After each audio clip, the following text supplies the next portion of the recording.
think that having clarity around the purpose, clarity around the strategy, good foundation for the communications that we're doing, internally and externally, it feeds through everything.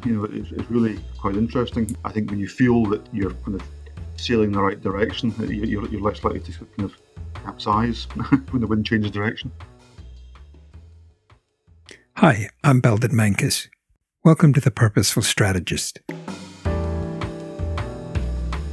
the podcast that shifts the conversation about purpose and strategy from what organizations should do to what business leaders are doing and what they've learned along the way. My guest today is Alan Dunsmore, CEO of Severfield, the UK's largest structural steel fabricator. The company designs, fabricates, and erects steel frames for a wide range of construction sectors. Alan was a guest about 2 years ago when he and his leadership team had just completed a series of workshops over several months designed to articulate the company's purpose. They agreed that purpose is to develop better ways to build for a world of changing demands. It seemed like a good time to check back in and see how Alan and the business have been putting that purpose to work.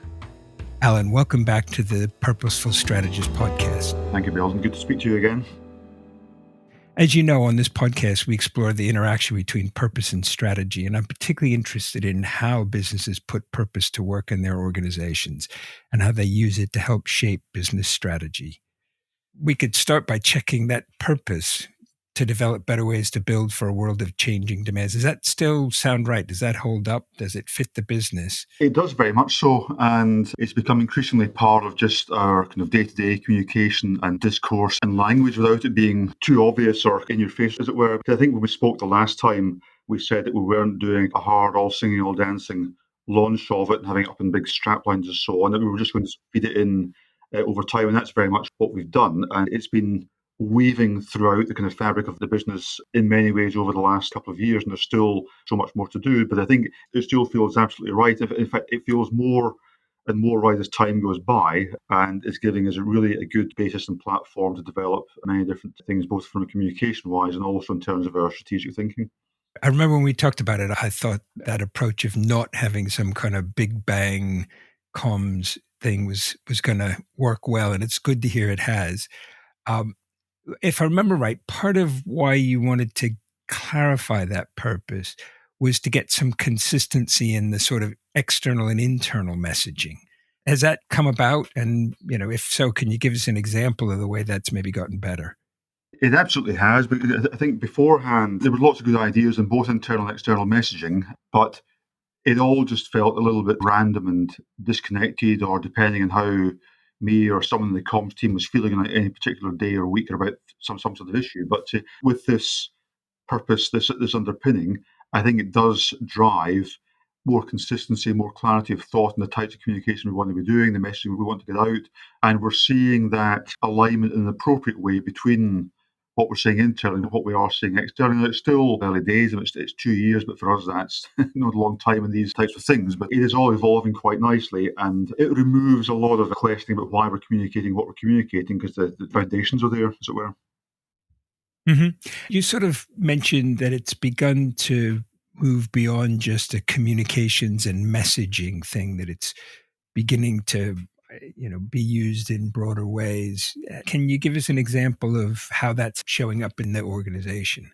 Well, I think it's starting to come through in case studies that we do for clients. It's starting to find its way into job descriptions when we're recruiting for new positions. So slowly but surely it becomes part of the kind of just basic fabric of what we're doing. It's also underpinning some quite extensive work we've been doing on values and behavioural frameworks, which we're about to launch in conjunction with a kind of wholly revamped career path mapping and so on. So it's underpinning all of that. Some of the language is feeding its way into that. And of course, when we look at what's actually going on in the business, it gives us foundational thinking as to what we're doing in R&D, what we're doing in production development, what we're trying to do with the client service and so on. It all comes back to this of a developing, creating better ways to build for a world of changing demands. So it really feeds in so many different ways. If there's things you can talk about, it'd be interesting to hear what you're doing in the way of R&D around that, because it sounds like that's very much focused on the front end of that purpose statement. Well, very much so. Well, about 18 months ago, we launched a group-wide multi-year digitisation project called Project Horizon. Now, that creates a roadmap, short, medium, and long term, to almost entirely digitise the whole business. Now, everything about that is about enabling us to find better ways to build for a world of changing demand. There's flexibility built in there, there's client service built in there, there's kind of automation built in there. Really, it will, I think, completely transform the way that we're doing business. I think we have a full-time team of 15 people working on that digitisation project, and it's making great strides already. If I recall right, the process you used last time in terms of developing the purpose was really focused on the senior team. And I'm just, curious, have you engaged the broader organization, not just in hearing what the purpose is and so taking it on board, but in some kind of process of reflecting on what it should be or what does that mean for us? How have you taken it beyond the senior team? If we go back to something of what we discussed the last time, the purpose wasn't created from nothing. It was more kind of we were peeling back layers of the onion, and we got something that actually felt kind of right. So it wasn't a kind of creative strapline. We thought, well, that sounds good. Let's test it out. It felt right, and so we haven't rolled out our SWOT engagement broadly to develop that, other than using it increasingly in our internal and external comms and letting it permeate out kind of gradually. However, what I would say, going back to the earlier discussion about how it's underpinned the development of this values and behaviours framework, that has had quite extensive engagement at all levels across the whole group. So as these workshops have been had to help develop all of that, it's been built on this process. And as I say, the purpose will underpin all of that. So again, it's a kind of indirect manifestation of it rather than direct manifestation, rather than 25 workshops over 4 weeks to say, here is our purpose, get with the program and let's get on with it. It's a bit more subtle and hopefully impactful and beneficial medium term than that kind of hard launch approach. I'll look forward perhaps in a third visit to hear how that goes. One of the things that strikes me, you were talking about sort of peeling the onion, almost kind of discovering what the purpose already was rather than trying to create one and impose it. And it does seem to me sometimes when people talk about purpose, they seem to wrestle a lot with the question of how are we going to get our employees to internalize it, to kind of take this thing that's out there and bring it in. And it sounds to me like your challenge is almost the opposite. How do we get our people to externalize it, to kind of realize, oh, yeah, that's why I'm here. Yeah, oh, I didn't know I could talk about that. Are you seeing any of that dynamic play out? It sort of evolved by accident and it became self-evident once we got into it. But our starting point was that we had a good history, we had great client relationships, delivered great projects. And despite all the normal kind of issues and challenges that organizations have and everything else, people took an unusual amount of pride in the company, in the work that they did, and so on. And I think what we did was unpick why that was. We went through so many different iterations and ways of finding the language to reflect all of that. So I think that having got to the end result, peeled back all the layers of the onion, it was fairly clear that it did reflect what it was we were doing in so many different ways that made people proud of what we did, the projects we did, what we're doing, the relationships we have, why clients liked us. And having done all of that, it then allows us to reinforce that there was something that was always there, which I think we've revealed. And having revealed it, we can build more proactive comms around it. So the world in which people inhabit, when they go to work or when they go onto the internet or they see posters on the walls or adverts or whatever else, they're reminded in a kind of subtle way of all the good things that we're doing and what we're doing and why we're doing it and so on. So again, it's all more indirect and subconscious rather than conscious. That, I think, builds better engagement and better drive, determination to do something better for clients every day. One of the aspects of Severfield that stuck in my head from our last conversation was that it's an engineering business. It's got lots of practical problem-solving people. It's kind of got a culture that I assume is fairly pragmatic. I think I remember you saying that some people might have been uncomfortable initially talking about things like purpose. Just interested to hear how all that's played out in the culture.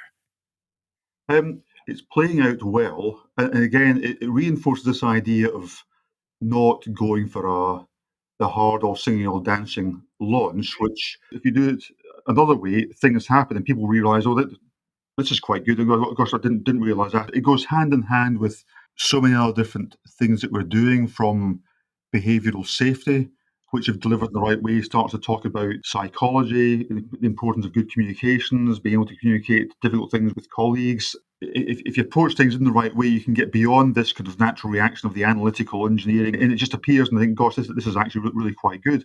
We've done the same thing again with the development of the values and behaviours, because the way we approached that was to really try and reveal what everybody thought was that we were doing well. Why are we good at what we do? What is it the customers like? And so we talk about ethics, doing the right thing, having a high bar of performance, and always trying to be better, and so on. So all that's coming through in the values and behaviours. So I think that as we evolve the framework of communication and the way that we're doing things, and engage people in the right way, I think we're revealing things which we didn't really know that we knew. So it's all happening kind of naturally. Now, some would say it can take longer, this approach, than just the hard launch and rolling it out in 3 months. But I think that businesses are hopefully here forever.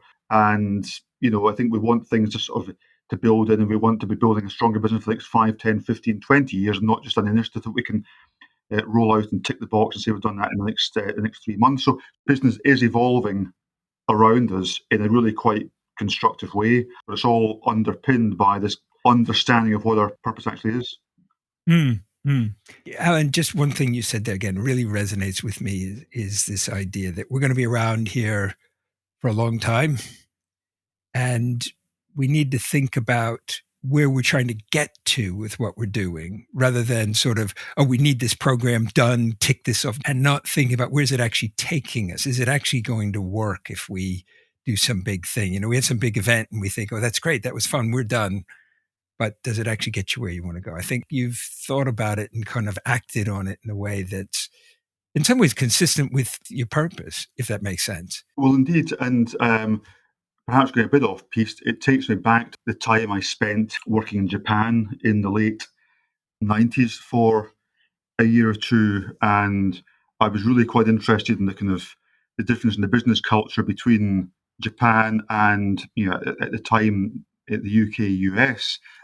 In the UK, US, a decision would be taken and be rolled out, and it might often fizzle out because there's no buy-in. In Japan, getting a decision can take quite a long time because they like to build up consensus before it's taken. But once it's taken, there's no going back. I mean, I think it's all there, and you get on with it, and it sticks. And so I've always believed in the importance of, if something's worth doing, is worth doing in the right way, getting the consensus, making sure it's right for the organisation, so that when you do implement it, it sticks and it builds and will last for 5 years, 10 years, or however long it becomes part of the culture. So that's sort of the way I've sort of approaching things, and it's worth getting things right, and whatever timescale that takes, than forcing an artificial timescale to say you've done it and it fizzles out, and hopefully building a kind of bigger and stronger business along with it. How does that play into your strategy? I mean, this may be overly simplistic, but the sense I've got is your strategy is kind of one of both, well, maybe three things: innovating, combining. If I remember right, Severfield grew up through a series of acquisitions and sort of turning that into one business rather than a collection of small ones. And it seems to me the third one is sort of geographic expansion. Maybe that's wrong. So if that's wrong, what, kind of at that level, what would you say the strategy is, and how does the purpose fit into it? You can't stand still. So we've all been trying to grow and looking for ways to grow and become more efficient, deliver better service, and so on. And that takes us into new sectors, maybe through acquisitions, expanding geographically. It takes us to innovation.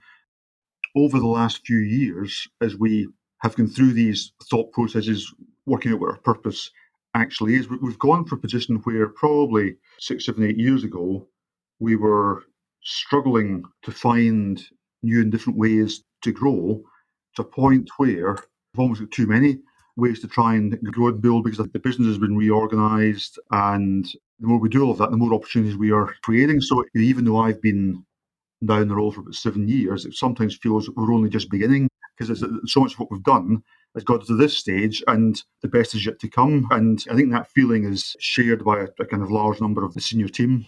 Sure. I mean, do you feel particularly around, either customers or investors, that they're noticing this and almost kind of thinking, Oh, Severfield, yes. And part of the reasons is because of this purpose they've got? Or is it, no, it's a bit more indirect? The purpose is energizing your people. I think that having clarity around the purpose, clarity around the strategy, good foundation for the communications that we're doing, internally and externally, it feeds through everything. It's really quite interesting. I think when you feel that you're kind of sailing in the right direction, you're less likely to kind of capsize when the wind changes direction. Yeah. So 2 years out, would you say the journey's been worth it so far? I don't think at the customer investor level they pay too much direct attention to the purpose, and nor should they, because I think what they should be paying attention to is what it's enabling us to do as a business. And we can only grow and develop the business by keeping more customers happy in more areas and so on. So if the purpose is the right purpose and it's helping the business perform better, that's what they will see, and that for me is the litmus test. Anything you might do differently? I take the point you're just at the beginning, but if you had to look back at the very first bit of it, anything you might do differently? I think we're absolutely on the right track. It's worth taking the time to get the buy-in, pressure testing, and so on. Because the worst thing you can do is to sort of get through all of this, then after 6 to 12 months, realise it's not quite right, or let's go back and revisit it. I think you'd rather take a bit longer, get it right, then you move on. Everything else can start to build on that. So, I've got no doubts whatsoever about the path that we're on and the process that we've gone through. Time flies quite quickly, so notwithstanding all the comments I've made about taking time to get things right, you sometimes wish you could do things more quickly. But when you see the results over time and where the business has got to over time and the opportunities we have in front of us, you've got to be reasonably comfortable that the balance is just about right. But I think you always wish you could move more quickly than they're moving. But you're not just one person or 10 people in an executive committee. We're now 1,900 people, and I always think it's a kind of great miracle that you can get 1,900 people to show up for work every day and head roughly in the same direction. Any advice you'd give to other CEOs as they think about purpose and strategy? I always hesitate to give advice because what you do is very specific to your situation, your leadership style, your organisation, your point in time, and so on. So I think the only advice that something's worth doing, it's worth doing well, and to do it well might take a bit longer than you would ideally want, but the principle's still the same. All I can share is the benefits of what we've done is for others to see if anything we've done resonates with them or applies to their situation. Well, one of the things that strikes me, it struck me last time, but even more so maybe in this conversation is, the world is sometimes fairly chaotic, and it can seem like everything needs to be done right now. And yet somehow in the midst of all that, you've been able to not get sucked into the sort of tick box, let's cross that off, on we go, and to try and find that balance between the need for speed and yet the need to take the time to do something right. Is there anything that you're aware of that's allowed you to kind of be able to do that, to both be aware of all the pressures for urgency and everything else, but not get sucked into it? I think we've been fortunate to have a very good and supportive board of directors who understand the kind of the ebb and flow of the markets, the industry, and everything else, the time and the breathing space to do all of these things. You see over time how things play out, and yes, there's lots of short-term noise, but actually underlying all important things can have quite a big impact over a number of years. So I think being focused on foundational principles and so on, and the reason why we're doing things, it's always been the way I've tried to approach things. When I joined the business, it had already established itself as the kind of the biggest and most profitable in the UK. We had a very, very good starting point, and it's been my role, the role of the team, just to sort of try and build on that as the external market evolves and changes.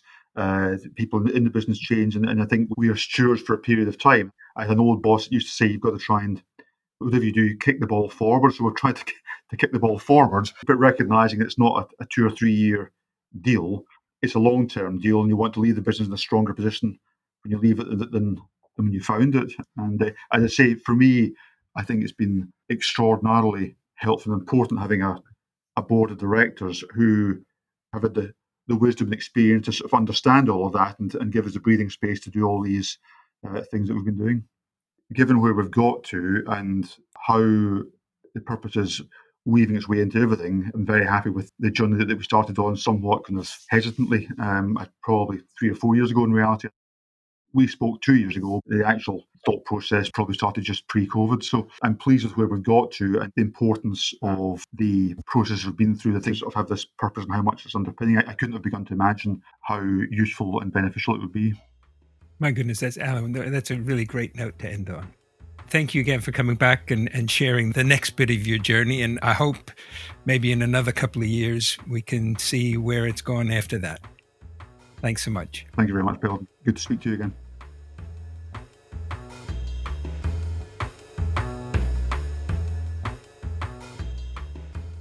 Thank you for joining us for this episode of The Purposeful Strategist.